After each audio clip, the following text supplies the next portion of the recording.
Hello Prep 2 students. وصلنا مع بعض lesson 2 هنتكلم فيه النهاردة عن الكيميكال equation.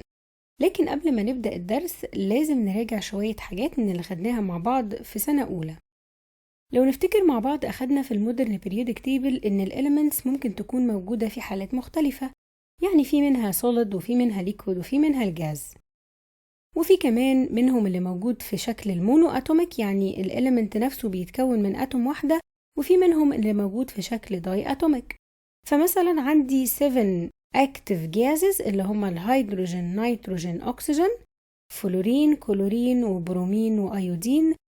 وال7 elements دول زي ما قلنا دايما موجودين في شكل H2، N2، O2، F2، Cl2، Br2، وI2.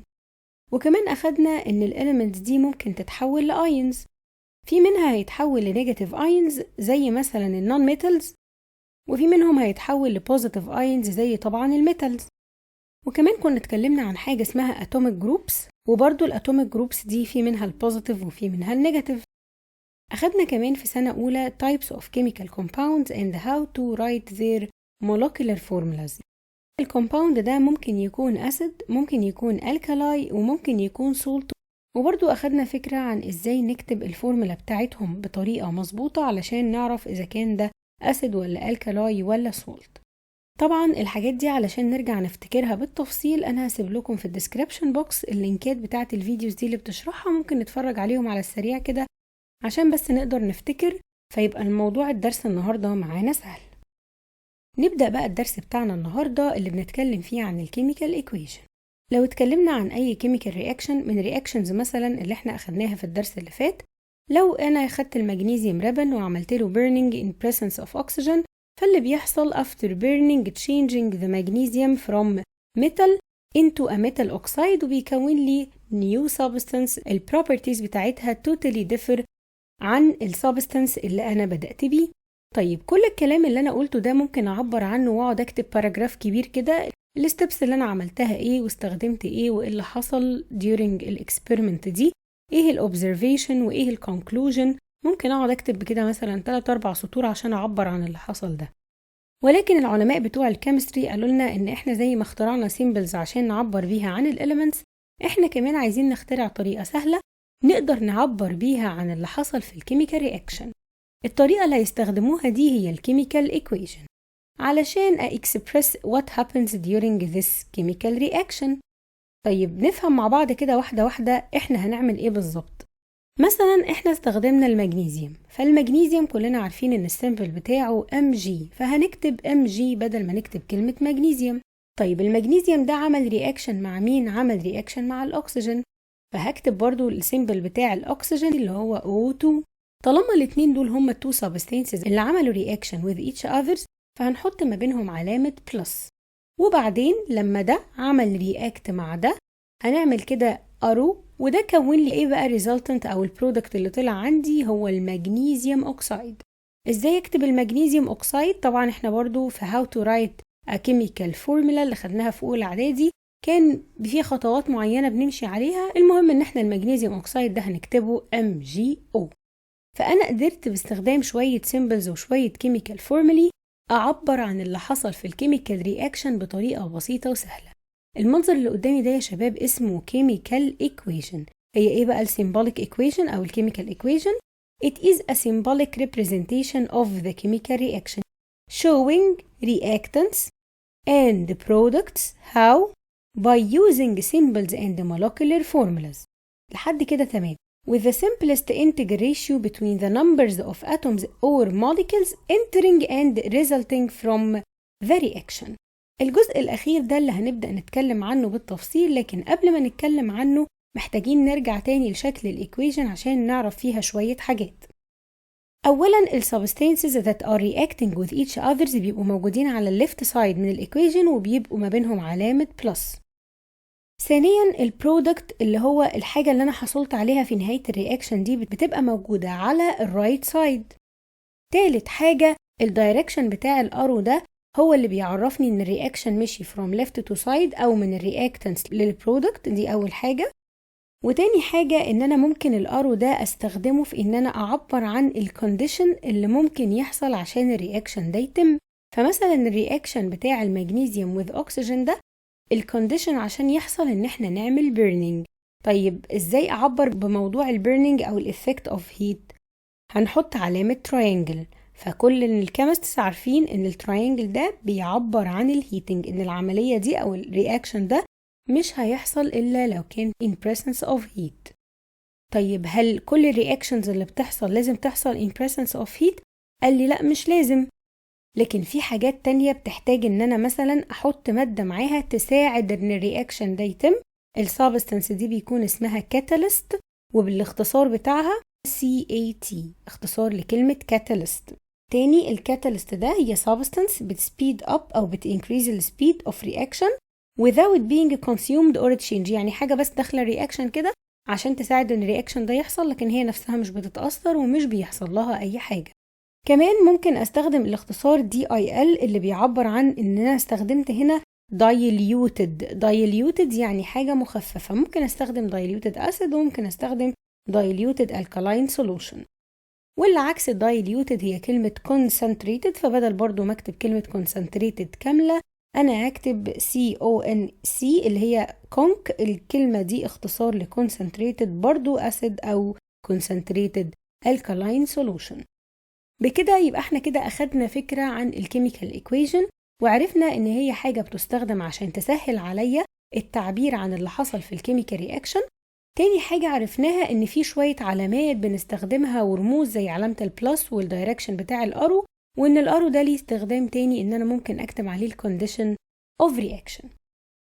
طيب دلوقتي لو في شخص بيقرا الكيميكال ايكويشن دي لاول مرة وما يعرفش براكتيكالي لما بنجيب المغنيسيوم ده شكله ايه، اول مرة يسمع عن المغنيسيوم والاكسجين والحاجات اللي موجودة قدامي دي، هو بيبقى عايز يعرف هي الحاجات دي شكلها ايه او الفيزيكال ستيت بتاعة الحاجات اللي بنستخدمها دي عاملة ازاي.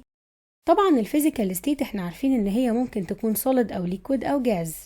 فمثلا لو استخدمت حاجة solid، السيمبل اللي بيindicate ان الحاجة دي او بيبدأ يوصفها لي ان هي solid بيبقى لتر S، والليكويد بيبقى لتر L، والجاز بيبقى لتر G. طيب امتى بقى الحاجة تكون solid؟ طبعا لما هتكون في السوليد ستيت. لكن في شوية كلمات تانية لو لقيناها قدامنا نعرف على طول ان الحاجة اللي استخدمناها دي solid، زي مثلا ان انا استخدم كلمة salt. فالسولتس كلها بتبقى solid اكيد، يعني مفيش salt liquid ولا salt جاز. فاول ما الاقي كلمة salt اعرف على طول ان الفيزيكال ستيت اللي معايا هي solid. او ان انا الاقي كلمة powder، فباودر برضو من الكلمات اللي تعرفني ان دي حاجة solid. او ان انا الاقي كلمة precipitate، ودي خدناها برضو الدرس اللي فات وعرفنا ان البريسيبيتيت دي حاجة مش بتدوب في المية فهي بتبقى حاجة solid. طبعا الحاجة لما بتبقى في الليكويد ستيت خلاص هي بتبقى ليكويد فهنستخدم لها لتر L. ولو جاز زي مثلا لو لقيت كلمة effervescence او ممكن نلاقي كلمة bubbles، فلما الاقي كلمة effervescence او كلمة bubbles اعرف على طول ان الفيزيكال ستيت بتاعت الحاجة دي هي جاز. عندي كمان ان الحاجة دي تبقى فيبر. طبعا في حد دلوقتي هيقول لي هو ايه الفرق بين الفيبر والجاز؟ ما ده جاز وده جاز. تعالوا بقى نخلي بالنا من القصة دي. الحاجة هنكتب جنبها لتر G عشان نقول ان هي جاز لو هي دي اصلا الطبيعة بتاعتها. يعني مثلا لما نيجي نتكلم عن الاكسجين، فالاكسجين ده is a جاز، فخلاص دايركتلي هكتب كده جنبه اللتر G لان هو اكسجين جاز.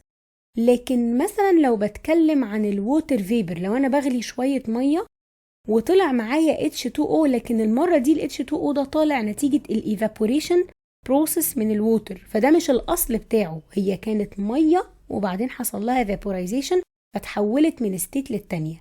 فساعتها ما ينفعش اقول ان ال H2O ده جاز، هقول عليه فيبر. عشان كده في لتر رابع ممكن نستخدمه وهو لتر V. اول ما نشوفه نعرف على طول ان الحاجة دي is a vapor مش جاز. والحاجة الأخيرة إن أنا أستخدم حاجة اسمها aqueous solution.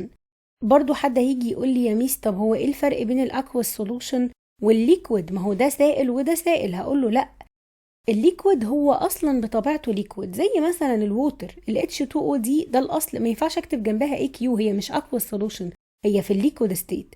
إيه كمان؟ زي مثلا الميركوري. فاكرين الميركوري الاكسبشن الوحيد في الميتالز اللي موجود في الليكويد ستيت، فلو هستخدم الميركوري في التجربة بتاعتي هكتب جنبه لتر ال، لان هو ربنا خلقه اصلا في الليكويد ستيت. او مثلا البرومين اللي هو برضو الاكسبشن بتاع النون ميتال هو موجود في الليكويد ستيت. امال امتى بقى اكتب اي كيو اللي هي اختصار الاكوا سولوشن؟ لما ابقى مستخدم سوليد ومدوبه في الميه. فاكرين مثلا لما نجيب كوبايه ونحط فيها معلقه ملح ونقلب كده، انا عندي اكوا سولوشن من ال NaCl. فلما اجي اكتب NaCl دلوقتي احنا كلنا عارفين ان ده سولت، فالمفروض نكتب جنبه اس. طب افرض انا في التجربه دي مش هينفع استخدمه از سولت، فلازم احوله لسولوشن. لازم اعبر في الكيميكال ايكويشن عن ان انا بقولك او بنبهك ان اللي انا مستخدمه في الحاله دي هو اكوا سولوشن. عشان كده في حاجات هتلاقي جنبها لتر اس، ونفس الحاجات ممكن تلاقي جنبها الليترز اي كيو، علشان تفهم ان المره الاولانيه لما لقيت اس فانا استخدمت ال NaCl في حاله السوليد، لكن في المره الثانيه انا عملته سولوشن. ففي الحاله دي لما نحط اي كيو يبقى عارفين ان احنا بنتكلم عن سولوشن. طيب تعالوا ناخد كيميكال رياكشن تاني علشان نطبق اللي احنا اخدناه. فمثلا لما نيجي نعمل رياكشن between كربون واكسجين it will gives us carbon dioxide gas. How can we represent this chemical reaction? carbon its symbol is C، فهنكتب letter C. طبعا كلنا عارفين ان الكربون ده solid، فهنكتب between brackets كده جنبه S. عملنا له رياكشن مع الاكسجين. الاكسجين بيتكتب ازاي؟ O2، والاكسجين ده is a gas، فهنكتب between brackets G.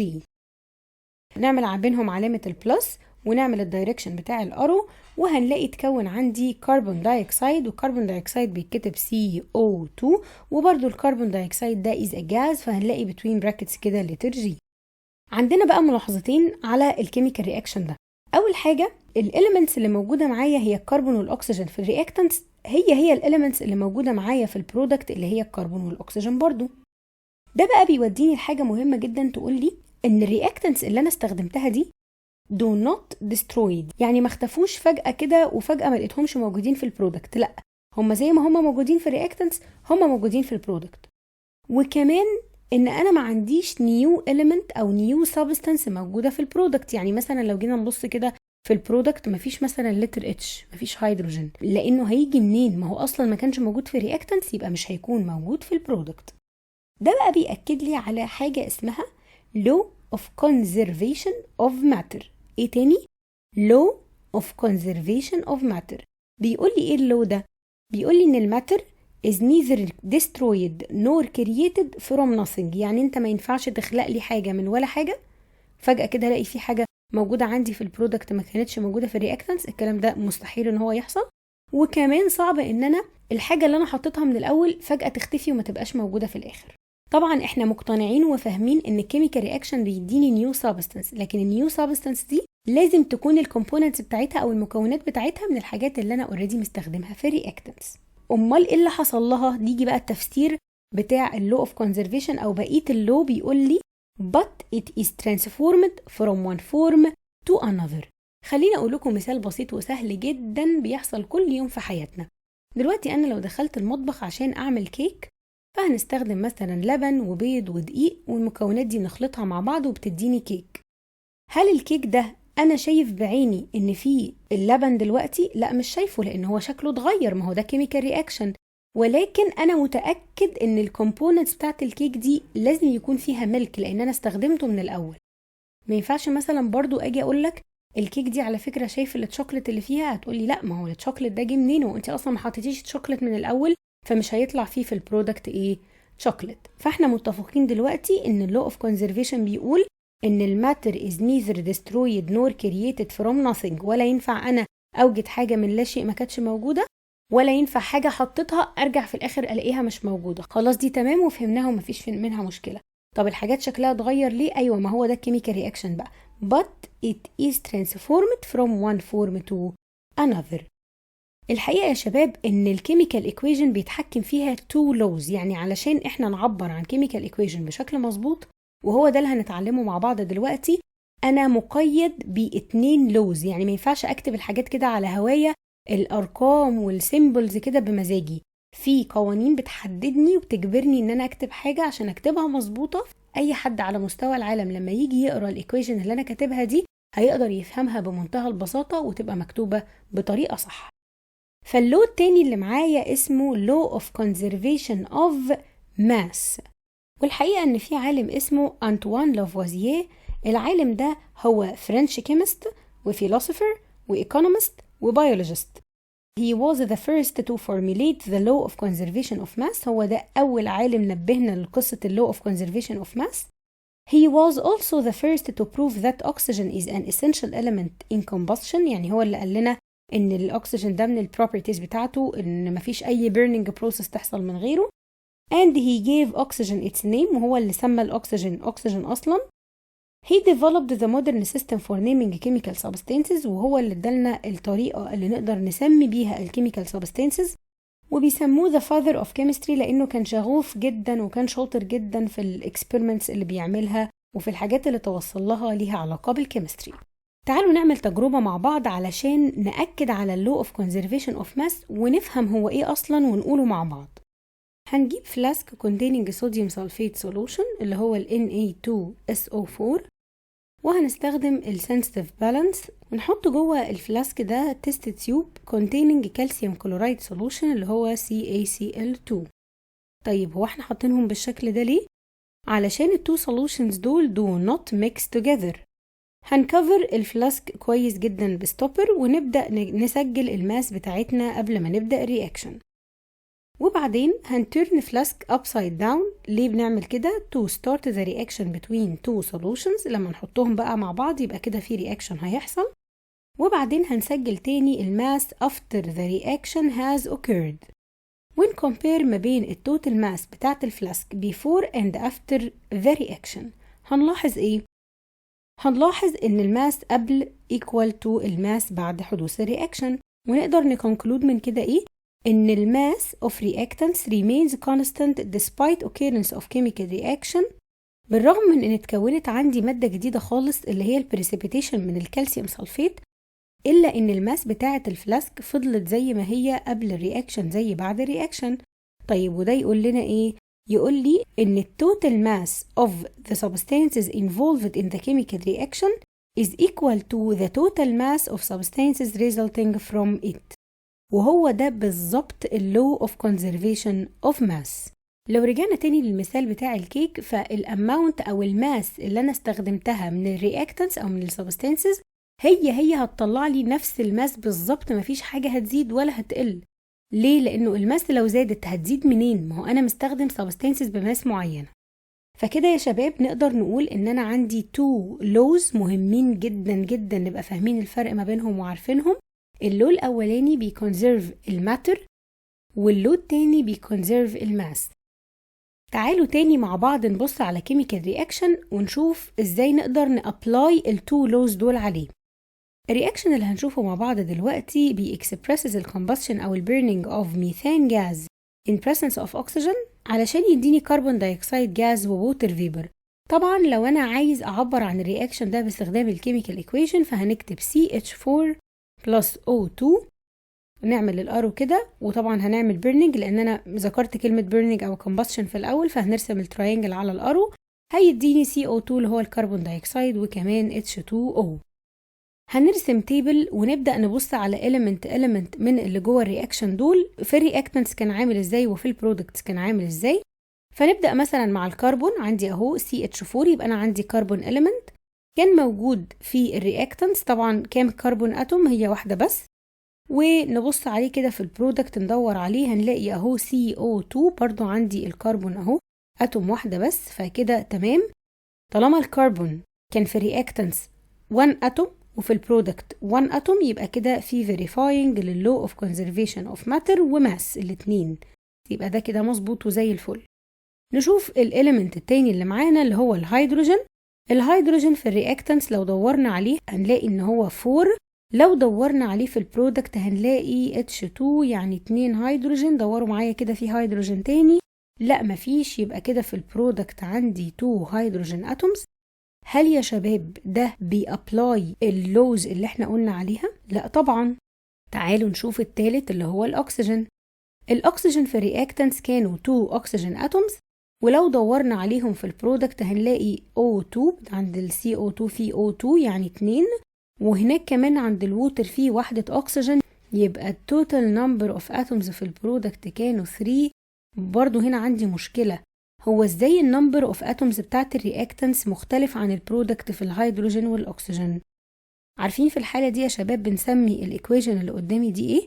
بنقول عليها unbalanced symbolic equation، يعني مفيش بالانس في الايكويشن اللي قدامي دي. ولو جه سألني وقال لي هي ليه الايكويشن اللي قدامي دي doesn't verify the law of conservation of matter اللي هو اللو الأولاني، هقول له because the number of hydrogen and oxygen atoms in both sides of equation are not equal. أصل عدد الأتومز هنا غير عدد الأتومز هنا. طيب لو سألني وقال لي هو ليه برضو الايكويشن دي doesn't verify the law of conservation of mass اللي هو اللو التاني اللي احنا قلنا عليه، هقول له because the total mass of reactants are not equal to the total mass of product. طب وإيه الحل يا ميس في المشكلة دي؟ هنعمل إيه؟ هنتعامل مع الجنبين بتوع الإيكويشن اللي هما الرياكتنس والبرودكت كأني حاطط قدامي ميزان. لو ظبطت النمبر بتاع الأتومز في البوث سايدز كده أنا ظبطت الماس، وكده الإيكويشن بتاعتي بقت مظبوطة. علشان أقولك تعمل إيه تعالى نكتب الإيكويشن مع بعض كده تاني ونبص عليها بالراحة ونشوف هنظبط الموضوع ده إزاي. هنكتب CH4 plus O2، بعد حدوث الرياكشن ده هيديني CO2 و H2O. عايز أسألكم سؤال الأول، هي الأرقام اللي مكتوبة دي بتعبر عن إيه؟ الأرقام دي الأول اسمها subscripts، بتبقى مكتوبة صغيرة جنب الإليمنت. لو بصينا مثلا على CH4 ده فرقم 4 ده بيقول لي إن الهيدروجين فيه منها 4. أي الكلام ده للهيدروجين بس يا ميس؟ أيوة للهيدروجين بس عشان الرقم مكتوب صغنن جنب الهيدروجين. فلما اجي ابص على الموليكيول بتاع CH4 هنلاقيه بالشكل اللي قدامنا ده، فيه كربون اتوم واحدة بس وفيه 4 هيدروجين اتومز. طب وهي فيه كربون اتوم واحدة بس ما كتبناش جنبها 1 ليه؟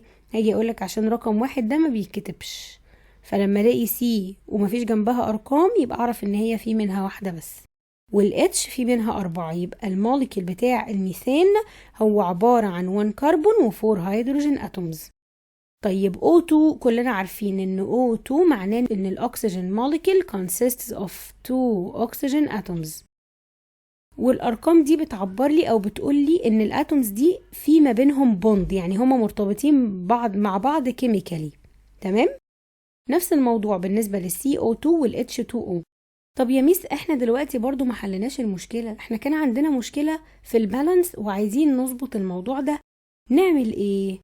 ممكن يجي حد يقول لي طيب مش انا عندي 4 هيدروجين اتومز في الرياكتنس وعندي في البرودكت 2 بس، ما تيجي يا ميس بدل النمبر 2 اللي محطوطه جنب الاتش دي نخليها 4. هقول لك خلي بالك ان الارقام اللي اسمها سبسكريبتس دي ما ينفعش حضرتك تقرب لها باي شكل من الاشكال نهائي، ما تفكرش فيها اصلا. ايوه انت عارف دلوقتي ان الفور اللي انت حطيتها دي معناها ايه؟ يعني بدل ما تبقى H2O بقت اسمها H4O. فاهم ده معناه ايه؟ ان انت دلوقتي عندك حاجة هي مش موجودة في الدنيا اصلا. ال H2O ده الووتر، والووتر علشان يتكون بيتكون من 2 هيدروجين و1 اكسجين. ما ينفعش اجي النهارده اقول له معلش خليهم 4 عشان خاطر يخليهم 4 هيدروجين، ما ينفعش، مفيش اصلا مولكيول اسمه H4O. طيب فالخلاصة كده يا جماعة الأرقام اللي هي subscripts اللي مكتوبة below the symbols of elements ما ينفعش تقرب لها خالص، ما تفكرش أصلا في الموضوع ده. طب هنحل المشكلة ازاي؟ مش انتي قلتلنا عندي ميزان وعايز اظبط الميزان؟ تعالى بقى وانا اقولك نعمل ايه.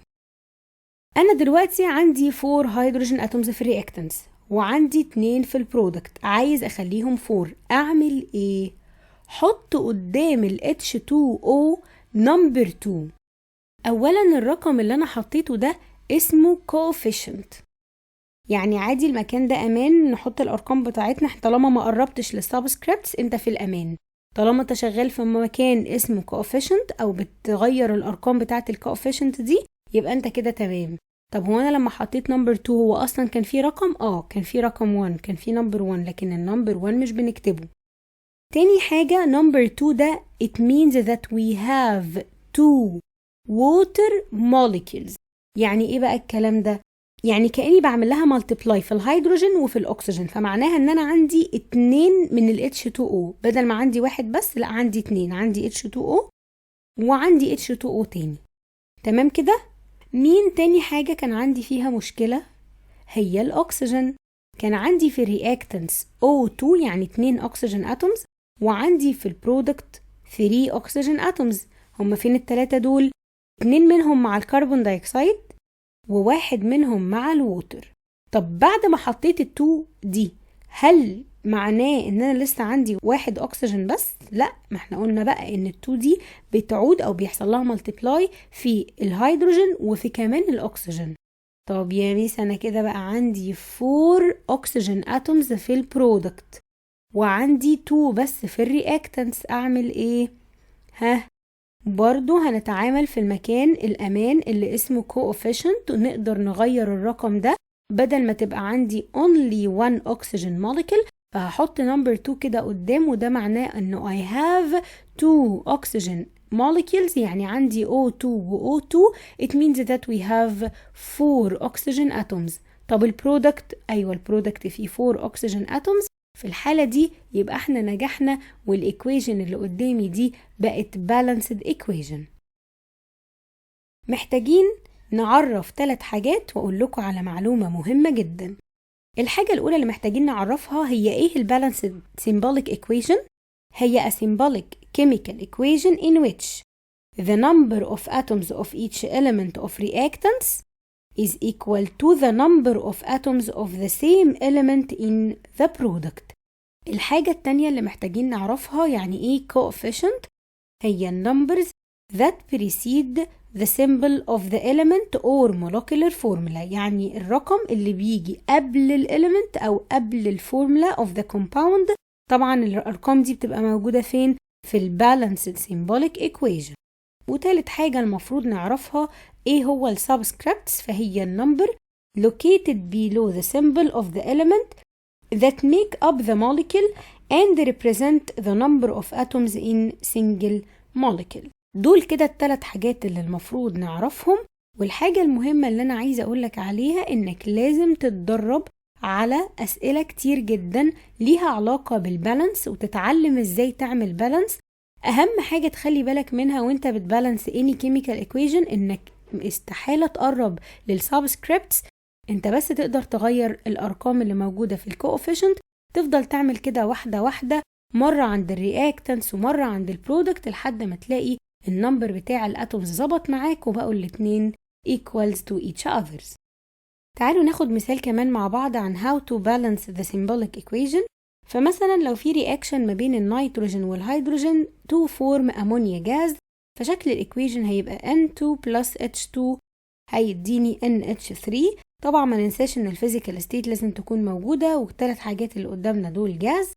فلو جيت ابص على النمبر اوف نيتروجين اتومز ان رياكتنس هلاقيه 2، في البرودكت هلاقيه 1 بس. الهيدروجين هلاقيه في الرياكتنس 2، وفي البرودكت هلاقيهم 3 هيدروجين اتومز. هنعمل ايه؟ اول حاجة هنحط نمبر 2 قدام الامونيا فورمولا، يعني هتبقى 2NH3، وده معناه ان ال2 دي عندي 2 من النيتروجين وعندي 2 من ال H3، فكده عدد النيتروجين بقى مظبوط وبالانسد. طيب والهيدروجين انا كان عندي في البداية 2 ودلوقتي عندي في البرودكت 6 هيدروجين اتومز. اعمل ايه؟ لا كده لسه برضو الايكويشن دي unbalanced. هنروح عند الهيدروجين اللي في الرياكتنس ونحاول نخليهم 6 هيدروجين اتومز. هنعمل كده ازاي؟ هنحط قدامها في المكان بتاع الكوفيشنت ده هنحط 3. لو عملنا 3 multiply 2 يبقى انا كده فعلا عندي 6 هيدروجين اتومز في الرياكتنس وكمان 6 هيدروجين اتومز في البرودكت، وبكده يبقى انا خليت الايكويشن بالانسد. ما تنسوش يا شباب تتدربوا كويس جدا على القصة دي. اشوفكم ان شاء الله في الليسن اللي جاي.